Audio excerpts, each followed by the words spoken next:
All right, I think that's got us going. So 1 Corinthians chapter 2, and what we'll do is we'll cover this first section, which is verses 1 through 5. That's the opening paragraph. And this is cross-centered preaching, which really is Christ-centered preaching. So to say cross-centered is not taking away from the person of Jesus, but it's to emphasize, especially for a group of people living in the 1st century AD that saw the offensiveness of crucifixion. Why would you make that so much of your message? Because it is central to the Christian faith. Jesus Christ had to suffer and die. And because he has no sin, he would not have died of what we call natural causes. Sin brings death, but Jesus had no sin.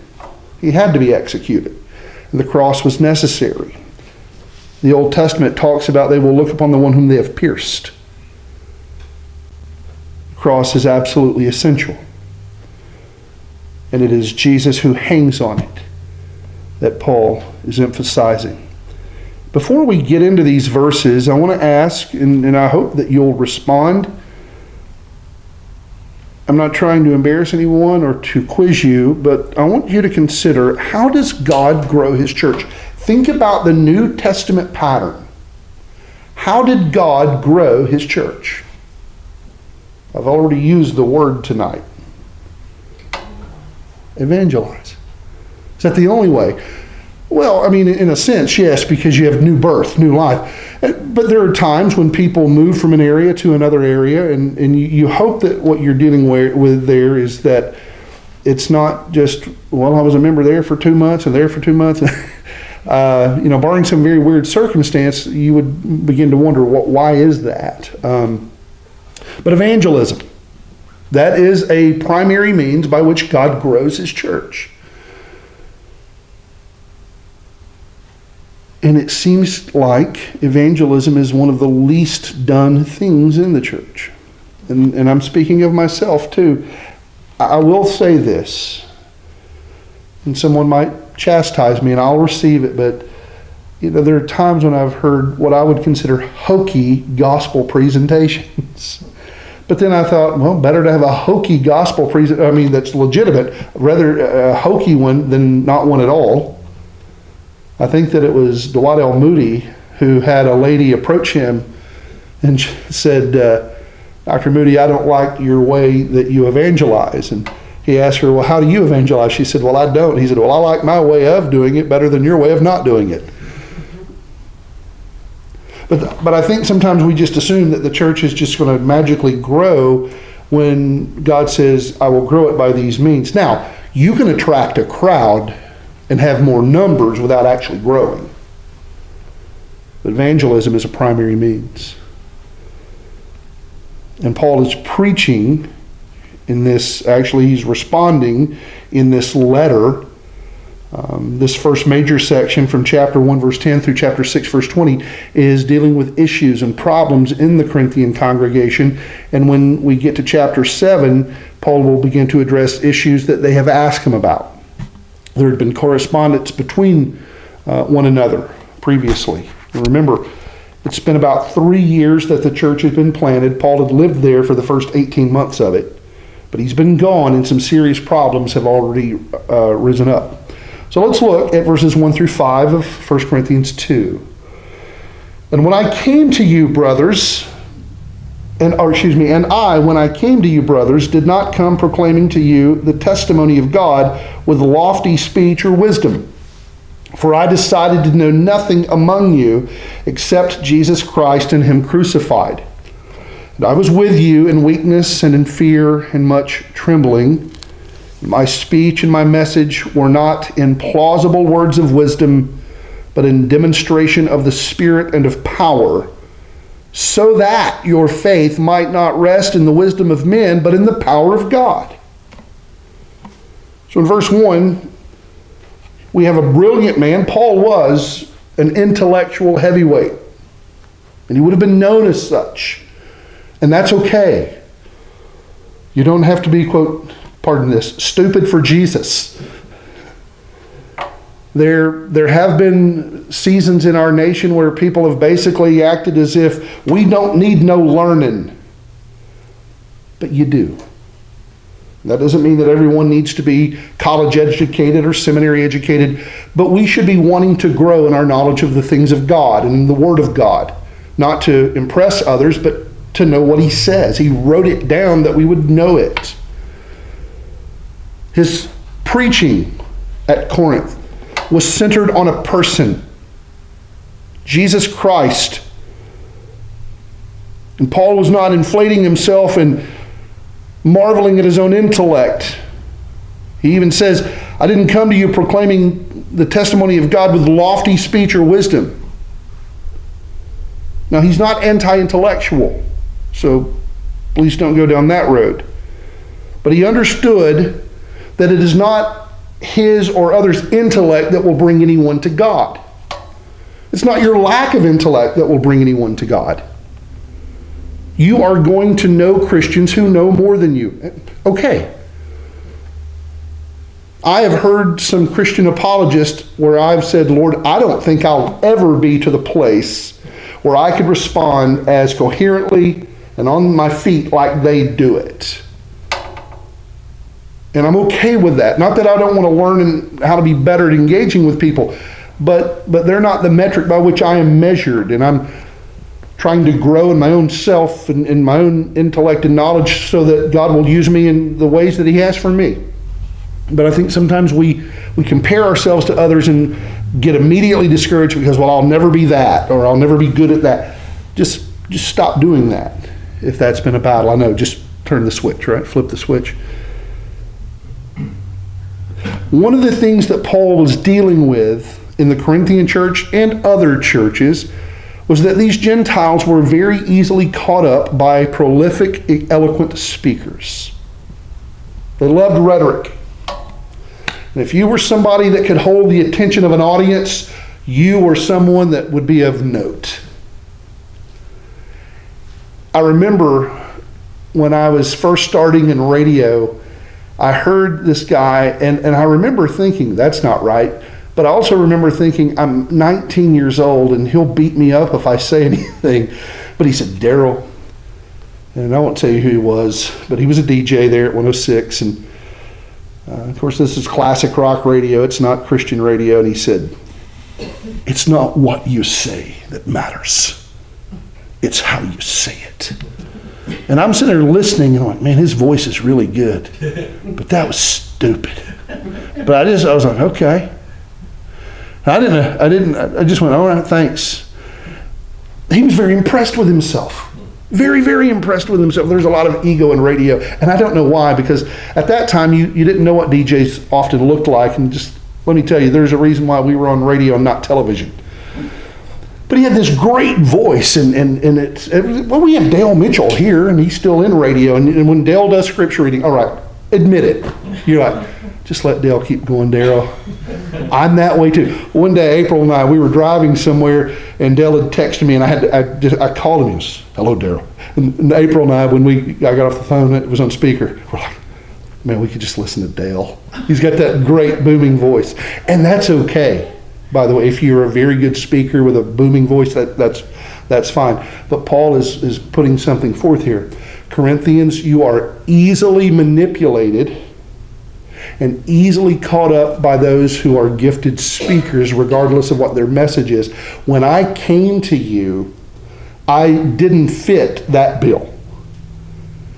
And what I emphasized was not my intellect, not my speaking ability, but the testimony of God. That's what I emphasized. And that's what you embraced. And that is a good thing. But I'm hearing about things that's telling me you're drifting from that. And I'm concerned. In verse 2, where Paul, as this well-educated man who preached to the Corinthian people, mostly Gentile, aimed at Jesus and the cross. I decided to know nothing among you except Jesus Christ and Him crucified. And folks, that doesn't mean that in the 18 months that he lived there, that he never dealt with doctrine. He would have dealt with doctrine. But on arrival, the message was not how to plant a church and grow it to be the fastest growing church in Corinth. It was, who is God? Who are you? Why does he have a legitimate case against you and see you as his enemy? And who is his son? Why did he send him? You know, I have to be careful because I sound like I'm mocking people that run to John 3:16, and I'm not mocking people, and I'm certainly not mocking John 3:16. But it seems like there's this, for God so loved the world, and we want to stop right there. But the verse continues that he gave his only begotten son. Why did he have to give him? And Paul would have addressed that. Why did Christ have to come? He had to die. He had to be sacrificed and be buried and raised. That had to happen. That was the Old Testament prophets. Moses and the prophets, they were all pointing to that. And so when I arrived there, I made Jesus the focal point of my preaching. I wasn't trying to impress you with my person or my voice. I just wanted you to know Christ and him crucified. And then he built on other things as he was able to stay there. But the message of the cross was repugnant to unbelievers. That's an offensive message. People who die by crucifixion deserve to die and be thrown into the ditch to let the elements and animals take care of it. It's a curse. It's a despicable message. Paul says, and God sent his son to die on a cross. A message you hated. But God brought you to himself. And he preached that message boldly. And again, this doesn't mean that all we teach on is Jesus Christ and him crucified. That is always the gospel message. But there are doctrinal issues, not just for our own fascination's sake, but we need to be a people that are well-rounded in the book. We need to be growing in a doctrinal sense because we are supposed to, according to 1 Peter, be able to give a defense to anyone who asks us about the hope that is within us. And you're going to be at different levels in that. If you're a brand new believer, you're not going to be able to offer much. You'll be like the blind man that Jesus healed in John chapter 7 through 10, where he is called before the leaders of the synagogue, and he says, look, I'm just going to sum it up for you. You've brought me in here multiple times. I was blind, now I see. And Jesus did it. You want to be his follower too? That's all he knew at that time. We should be growing, but don't ever forget that essential reality. God was an enemy of mine, and Christ saved me. And I'm never going to get over that. In comparison and contrast to the sensational rhetoric that is more important of how you say something than what you say, Paul says, no, it matters what you say. Verse 3, Paul, like any person in human flesh, is not strong in himself. I love this verse. I want to read it again. And I was with you in weakness and in fear and much trembling. Does that sound like how sometimes we present Paul and Peter and these other great men of the faith? Like, we present them as if they're the superheroes. They come into a town wearing capes and lightsabers or whatever else they have, and they fear nothing, and they walk through and everyone is in awe. And Paul says, no, I was scared to death. Do any of you all ever get scared to encounter someone and talk about Jesus? I do. I still get that way. I'm like, Lord, how do I introduce this conversation without sounding hokey? How do I introduce this without sounding like, well, I need to witness to 3 people this week and you're first on my list? I'm going to come back to a question at the end that's going to directly tie to what Paul says in verse 3. I just appreciate his honesty.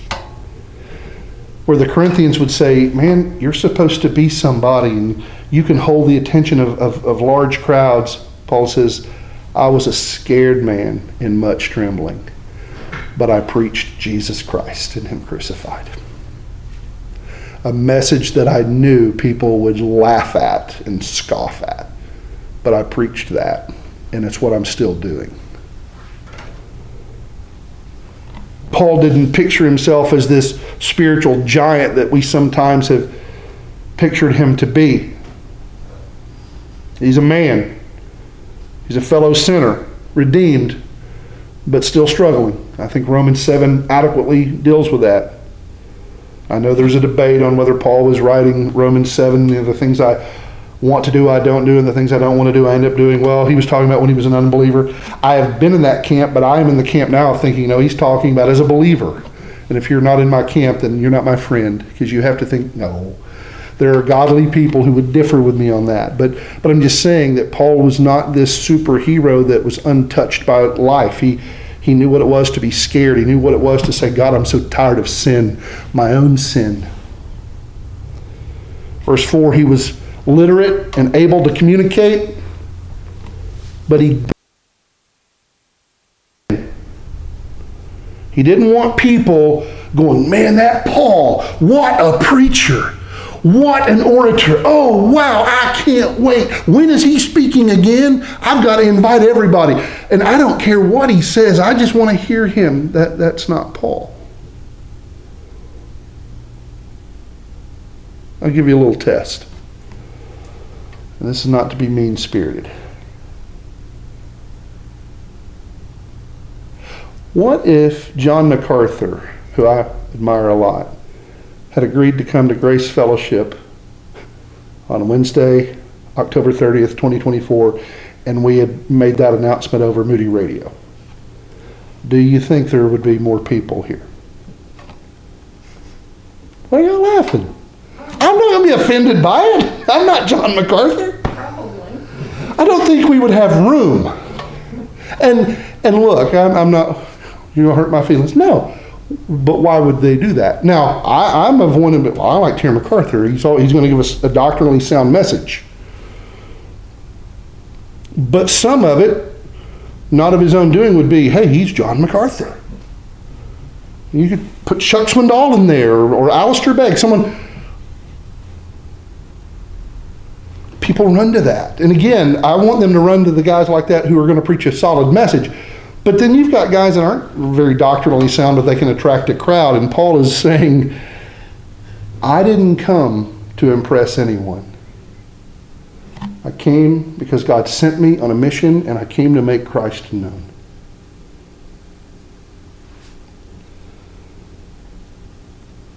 I want you who are so prone to gravitate toward individuals, I want you to understand that what God did through me was His work and His power. I was merely a means and a person that He used. And He can do that through others, and He will do that through others. But it is Him, it is His gospel, it is His Spirit, it is His power.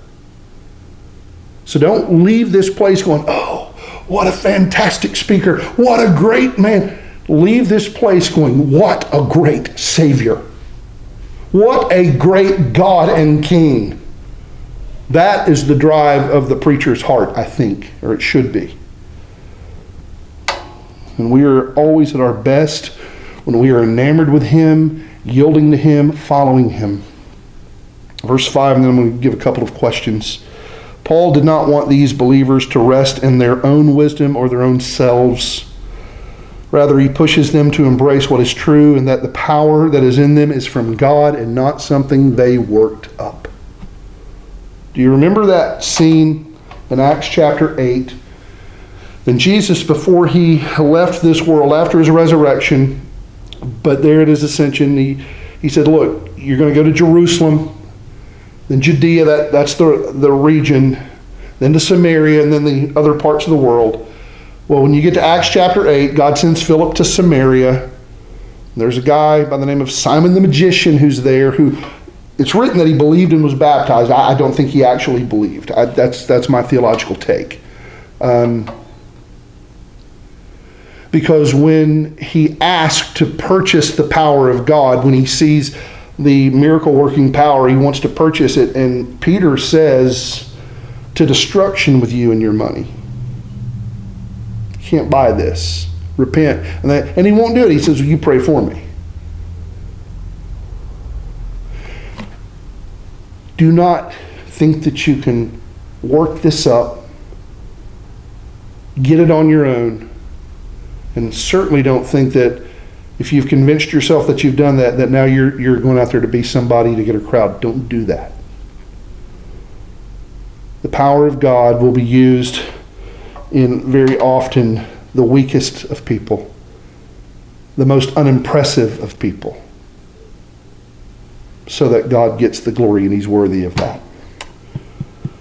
This is a hard message to be reminded of, especially because the Corinthians in chapter 1, a few weeks ago we covered this, they were already so divided, and Chloe's people had said, that, Paul, here's what it looks like when you come to a Lord's Day service.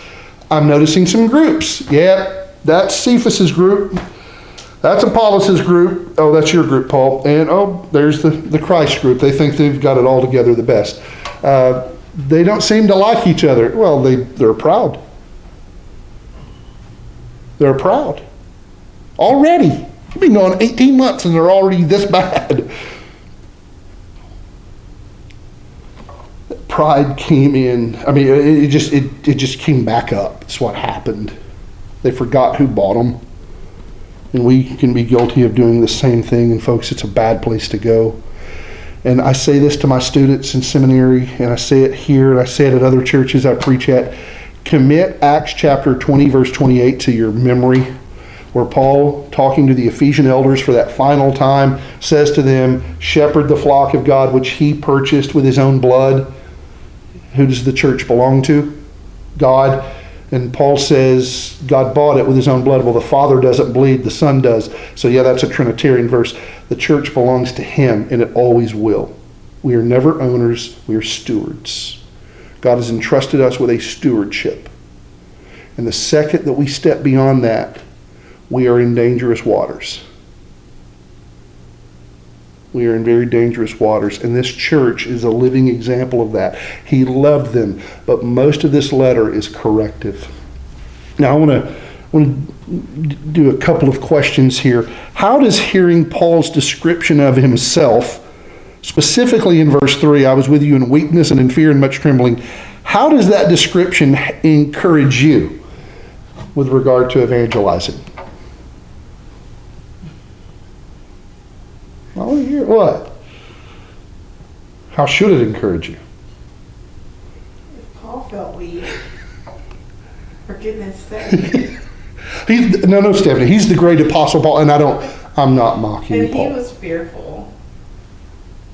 And when we feel that same way, then we know Christ through us can get the job accomplished, regardless of the outcome.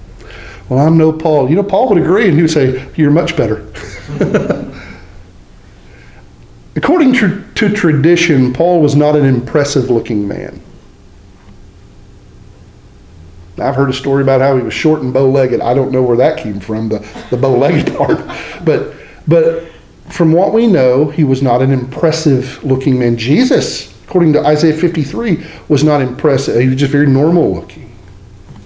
And I've made this contention for some time that Samson, his strength confounded people. We think of Samson as this big man that, is just this hulk of a person. I think he looked very normal. Where do you get your strength from? From the Lord. Not magic hair. That was a vow. But yeah, if Paul, who we sometimes put on a pedestal, and we act as if Paul went into towns like, where's the trouble? Bring it on. And he wasn't like that. He was nowhere like that. He is telling us, I go to a town and I know what awaits me and I'm scared to death. But Christ in me gets me into that audience.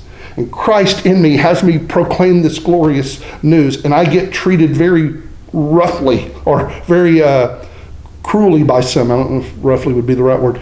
But I still preach it and I'm scared.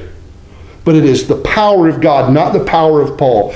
Well, Paul, I don't have your intellect. You don't have to have my intellect. You can have more intellect than I have, and it's still not that. It's Christ in you. And that is an encouragement, y'all.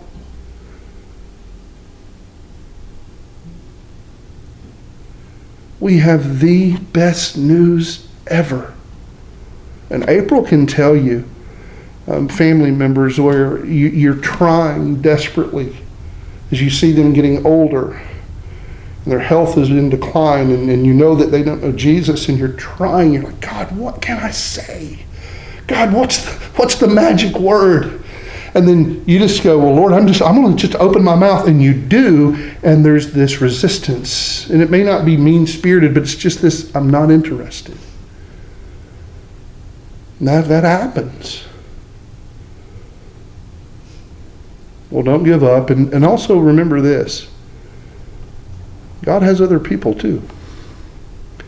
You might be trying to witness to them and praying for them, and you've done that 5 years, 10 years, and then one day they're at Waffle House and the waitress says, you doing all right? I'm all right. How are you? I'm good because of Jesus' grace. And tell me more. And God saves them, and you're like, what? Well, don't get mad. Be glad that God finally opened their heart. And don't ever feel like you have failed when you have attempted to make Jesus known. And don't feel like you have to have everything together and all of the answers, great ability to engage with people. You have Christ. You have all you need, and I do too. My friend Craig, he's a dear brother and a rock-solid theologian, and he worked with a counter-cult ministry. It's called Watchman Fellowship. And it's so funny because he's got a story of a coworker. This coworker's mom would say, my son works for the Watchtower. He's like, Mom, I work for Watchman. What's the difference? He goes, one's a cult and one's a counter-cult ministry. But he said, Darrell, I had met these two Latter-day Saints, these two Mormons, and shared Christ with them very sufficiently, and they didn't, whatever. And I heard a report about a day where they showed up on the doorstep or the porch of a little old lady who said, come on in, boys. Took them to Isaiah 43 through 46 and made it clear that there's no God before him, none after him, like we can't become gods. And that little lady led those boys to Jesus. I mean, the true Jesus. And you're like, you have seminary-trained theologians who can make every doctrinal point, and that's good, that's fine to do. But God used this little high school-educated lady who said, let's get in the book. And those two young men, their hearts were broken. Christ. She didn't go looking for them. They showed up. She didn't slam her door in their face and say, I'm a Baptist. Come on in, let me talk. Or let's get to the book. Does that mean the next time a Mormon shows up at your door that's going to happen? No, but it does mean there may be an opportunity for you to make Jesus known. Darrell, I'm scared. I am too. I really am. April can tell you, I'm not Mr. Bold and Mr. Where are the unbelievers? Darrell's here. I'm terrified. My wife has seen the real me, and now she's got some maturing to do because she took great pleasure when she was teaching kindergarten, and she had me come and read during Dr. Seuss week. Horton Hears a Who. Folks, I love, like tonight or Sunday mornings, I've preached to hundreds of people before, and I love it. I stood in front of that, and I'm sweating. You would have thought I was illiterate. I can be just like that, talking to a person about Jesus. God, I'm scared to death. What if they ask me something I don't know? God, what if I get tripped up? I'm with you. Go. Anything to add to that? Are y'all now ashamed that you have a pastor who doesn't have it all together and who just goes through the streets of every town? It's not me. I want to be more bold. I do. But I still have a lot of fear. How does hearing Paul's words point us to what we are to emphasize when we finally do engage a person? What do we emphasize? Yeah, no, Stephanie, how their life can be better, and how all of their problems can have solutions. How much God loves. How much God loves them, and how much He's just waiting to bless them so they can get the T-shirt, blessed and highly favored, and Now that doesn't mean you go in there in sackcloth and ashes like the spiritual Grim Reaper, but it does mean I've got a message to talk to you about. There's a holy God who's awesome, and He is loving, but He's been sinned against. You've sinned against Him, I've sinned against Him, but He sent His Son into the world to give His life as a ransom, and He did that successfully, and they put Him in a tomb dead, and He rose from the dead on a Sunday morning. He'll never die again. 40 days later, He ascended back to be with His Father, and He's coming back for His people. Well, that just sounds too easy. That wasn't easy at all for Him. He had to, from the womb all the way to the cross, He had to make it without sinning. And God gave Him siblings, and He never sinned.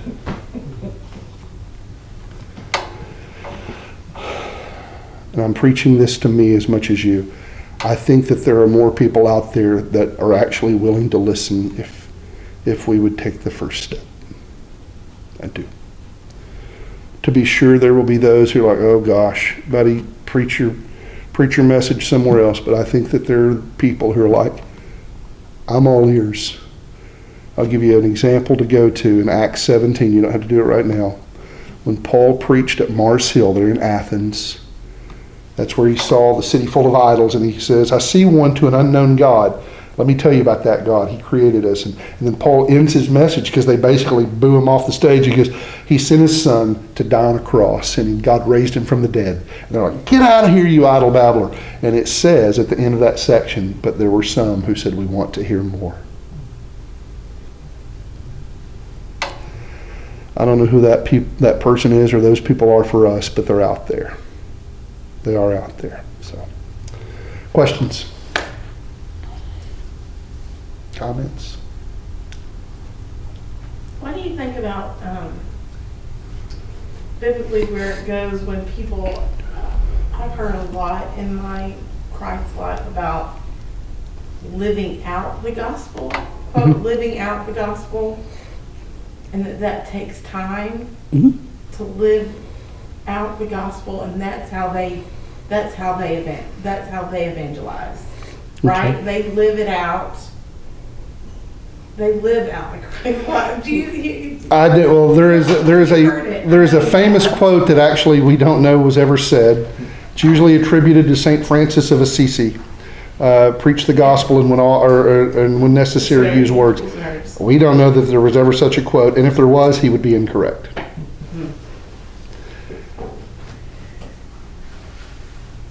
Every time that we do the Lord's Supper, and when we read from 1 Corinthians 11, what does Paul say at the very end? And when we eat the bread and drink from the cup, we what? Proclaim the Lord's death until He comes. I've heard of people doing silent Lord's Suppers. The biblical mandate is that it's a proclamation of the gospel, and you don't do it silently. Well, I just live my faith. Well, I'll tell you this, Mormons will usually outdo you. And cults will usually outdo you in the pragmatic living right, which I'm putting quotes there. Yeah. Is it true that we are to be a godly witness in our life? Certainly. But that is never they have to hear the gospel. They have to. By the way, there are instances where maybe it's a neighbor, maybe it's a family member, not presuming on God, but barring some unforeseen tragedy, you're going to have more time with the person. Yeah, and that may take time to cultivate. I remember coming back from one of my doctoral seminars, a flight from Kansas City to Nashville. I sit down and I have my Bible, and I'm not going like sitting down like, yeah, it's my Bible, everybody. I just sat down and I honestly, I was probably already working on my next paper, so I wasn't that super spiritual. The guy sitting next to me, he's got a button-down on tie, these sport coats put up, but you tell he's a businessman of some kind. And he just started casual small talk and said, what do you do? I said, I'm a pastor. I'm out here in Kansas City working on my doctorate. He goes, you're a pastor? And I'm going to paraphrase because I can't remember exactly the conversation. But I had an hour and 5 minutes on that plane with him, hour and 15 minutes. He said, can I just talk to you? I said, fire away. He said, my life is in shambles. And I'm paraphrasing and summarizing. He goes, I've got this job that pays well. He goes, my marriage isn't that great. My kids, my family's falling apart. He said, man, I give the appearance of having it together. He goes, I'm broken. And I shared Jesus with that man on that flight. Now, we had over an hour to talk, but I didn't know of any other time I would have with him. I had to get to the gospel. And I wanted to do it in a way that wasn't just here's Jesus is the answer to all of your problems. Because he needed to understand, why are you broken?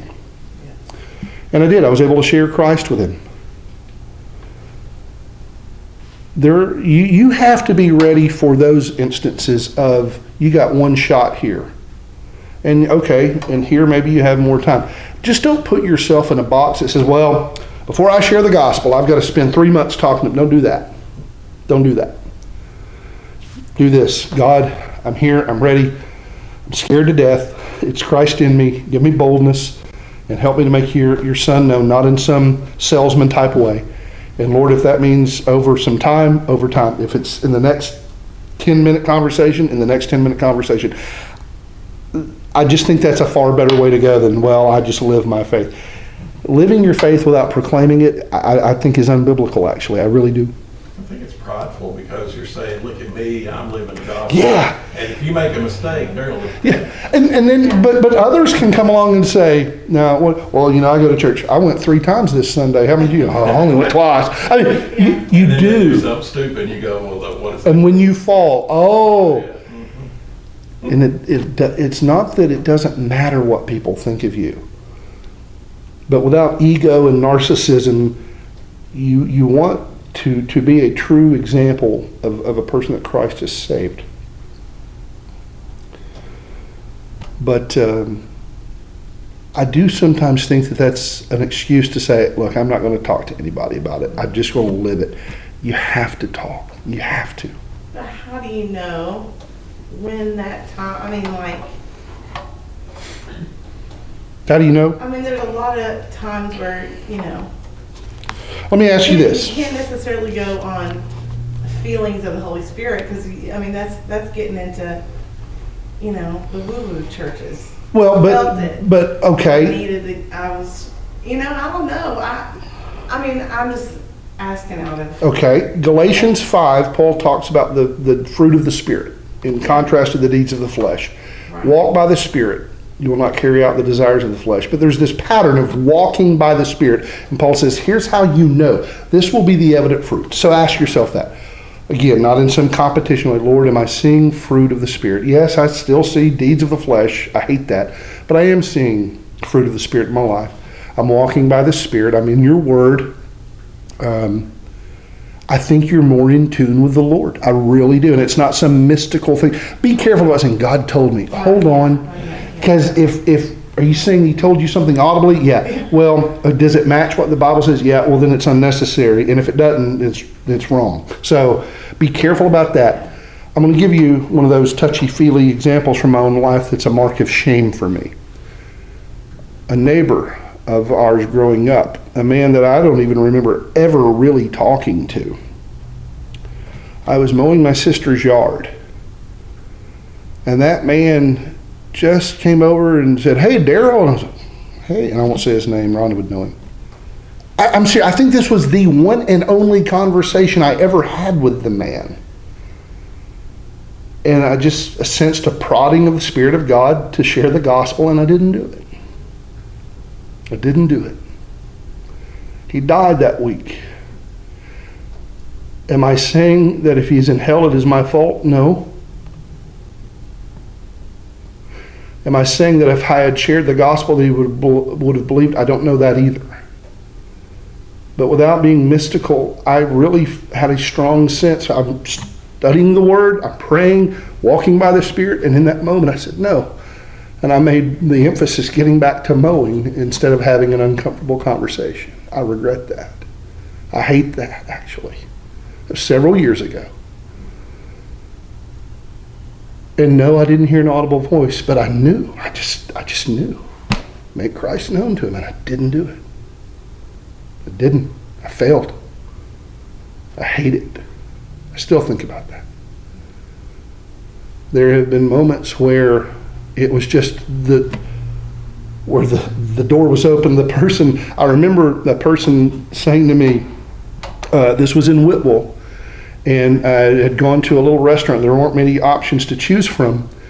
And she was the waitress, and she said, "You're a preacher, aren't you?" I said, "Yes, ma'am, I am." She goes, "I've seen you in here before." I said, Yeah, I'm usually with some pastors, but I'm by myself today. And she said, "I want to take your order." She said, "But would you please talk to me?" I said, "What's going on?" She says, "My life's it's a mess." And in that moment, I shared the gospel with her. She opened the door wide open, or the Lord did, and it's hard, Stephanie. And again, you can probably tell I get a little emotional because I'm like, God, why don't I always get it right? And I don't. So, but don't give up. Can I do a 1-minute commercial? Please do. Gideons? Yeah, from the Gideons. We started a couple of years ago a program called Conversations, and it's to open the doors for something like that. And you did it on the plane. You did it. You know, you come to somebody, and I know the tendency is to just hit them in the face. Do you know Jesus, or where are you going to go when you die? And the Conversations program they teach us is you just start talking to them, and you get around to, what do you believe in Jesus? Have you gone to church in your life? And you finally work up to the gospel. You can kind of see where they are, and may turn you away before you even get started, just like you said. But it's a easy thing to do once you learn it, and it's a program we offer churches and individuals, and it's like a 2-hour course with a little workbook. But when you come out of it, you say, it's really not that hard, because God opens the doors for you. And your neighbor coming over, I feel like he would have asked something more. I don't feel like, I think you're putting too much on you, because I think God pulls at people. We get stories all the time. A Gideon will show up to somebody and they say, "I was looking for you. I needed you." And I hear, and I think that he kind of, if the man was searching God, I think you would have been led to give him the gospel. So don't beat yourself up over that so much. I think that's. I just wished I would have been bolder. Right. I do. Yeah, like you said, you don't know. But we hear too many stories where people, just like the waitress, they're seeking, and someone comes into their life and they get the answer. And it's a God directs a lot of things. Yeah, it's. I think, and I want to be careful here because I'm 53 years old. So growing up, my earliest days in the church in the 1970s, and then into the 80s, and you saw the evangelism explosion and the Romans Road, and I'm not against those things. But one thing I have heard from people, and is it objective? I don't know, but it just seemed sometimes it seemed like a gimmick presentation, which maybe it wasn't. They just took it that way. So you don't want to look like you're selling something. I mean, you're dealing with a person made in God's image, not a number to be able to say, "Hey, led 12 people to Jesus this week. I don't know who they are, or if they're going to go to church anywhere." But I think it's one of those things where you just have to be ready for what if you get into this conversation and God just breaks them. They're like, "Man, how can I be saved?" Okay, you can't. Well, hold on, I've got 4 more points to get to. No. But what if you go through everything and it seems like that they're listening, and then at the very end they say, "Well, I appreciate it, but it's not for me." Today. That's it. We're always. That's just later. God is going to save people. He's going to. I was praying that earlier today here. I had some time before, after working for the seminary, and then people getting here, and I said, "God, you've got people in this town you're going to save. They're in this area. Lord, use us as well as other churches to go and to make Christ known to them." So.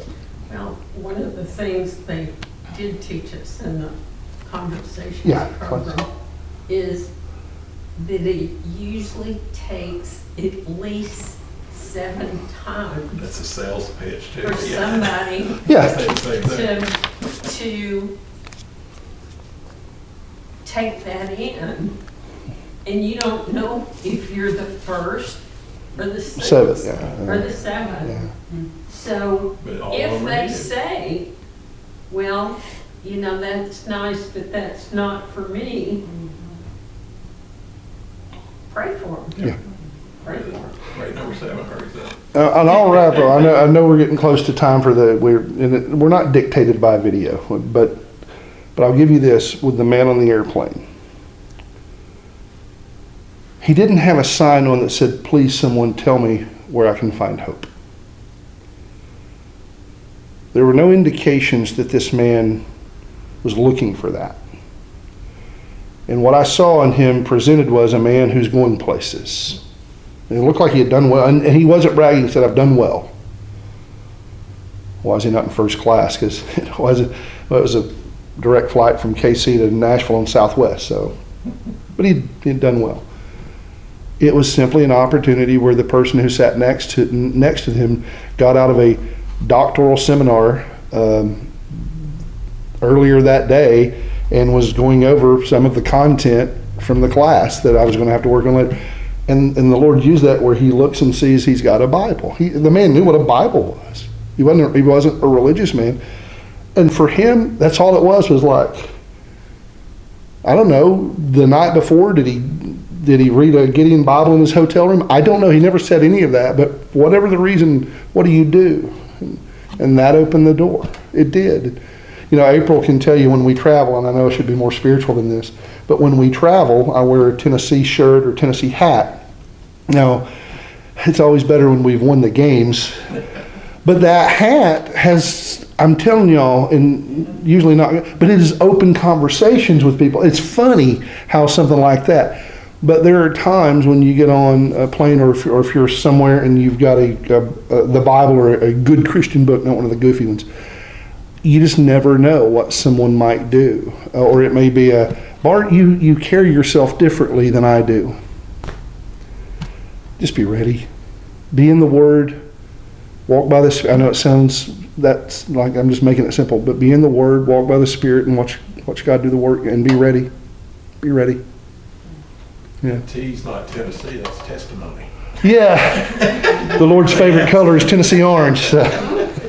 But no, look, there are people that don't want to engage. I get that. There are people have thought of me like, you must just be the guy. Now, our dad would go up and talk to anybody, anywhere. I'm actually not as much like him as you might think. But once a bridge is made for me, I'll talk to anybody. Daddy just, "Hey, how you doing? I'm Howard." I'm not as much like that as you might think. There are moments, but I'm not. But give me a door, give me a bridge, and I'm like, "Hey, let's talk." So it's not about being an extrovert or an introvert. It really is, Lord, gospel moments that you've ordained. Set me on the course. So, all right, Bart, do you mind hitting that button and we'll stop our recording for the evening? Y'all, thank y'all. I always love good discussion.